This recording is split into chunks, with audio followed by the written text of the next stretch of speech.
বাংলাদেশের সঙ্গে রাজনৈতিক উত্তেজনায় প্রভাব পড়েছে ভারতের চিকিৎসা খাত থেকে শুরু করে পর্যটনে। বাংলাদেশিদের প্রবেশে মোদী সরকার ভিসা নীতি কঠোর করায় বড় ধাক্কা লাগে ভিন্ন ভিন্ন সেক্টরে। নিউ মার্কেট থেকে অন্যান্য জায়গায় ক্রেতা শূন্যে মাথায় হাত ব্যবসায়ীদের, আর তা চলতে থাকলে পশ্চিমবঙ্গের অর্থনীতিতে শীঘ্রই বড় ধস নামার শঙ্কা রয়েছে। বাংলাদেশের সংখ্যালঘু নির্যাতনের অভিযোগ এনে সম্প্রতি পশ্চিমবঙ্গের ভুইফোর জে.এন. রায় হাসপাতাল বাংলাদেশি রোগীদের চিকিৎসা না দেওয়ার ঘোষণা দেয়। এমন সিদ্ধান্তে ভারতের বিরুদ্ধে নিন্দার ঝড় বইছে। এমনকি রাজ্যের বিরোধী দল বিজেপি নেতা শুভেন্দু অধিকারীও চিকিৎসা না দেওয়ার হুঙ্কার দিয়েছেন। এর বিরোধিতা করে প্রতিবাদ জানালো ভারতের চিকিৎসক সংগঠন ইন্ডিয়া মেডিকেল অ্যাসোসিয়েশন (IM).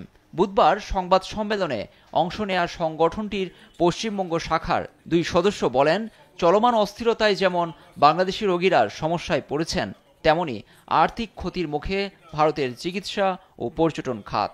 আমাদের একজন ডাক্তার সেই হিন্দু, মুসলমান, বৌদ্ধ, খ্রিস্টান কোন দেশ থেকে এসছে এটা জানার কথা না।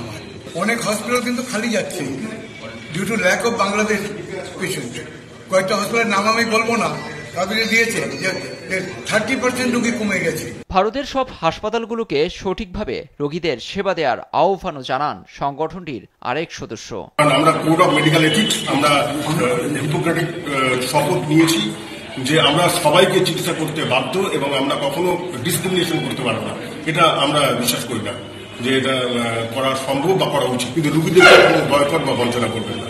এদিকে চিকিৎসা নিতে আসা বাংলাদেশিদের অতিরিক্ত 10% ছাড়ের ঘোষণা দিয়েছে বেহালা বালান্দ ব্রহ্মচারী হসপিটাল অ্যান্ড রিসার্চ সেন্টার।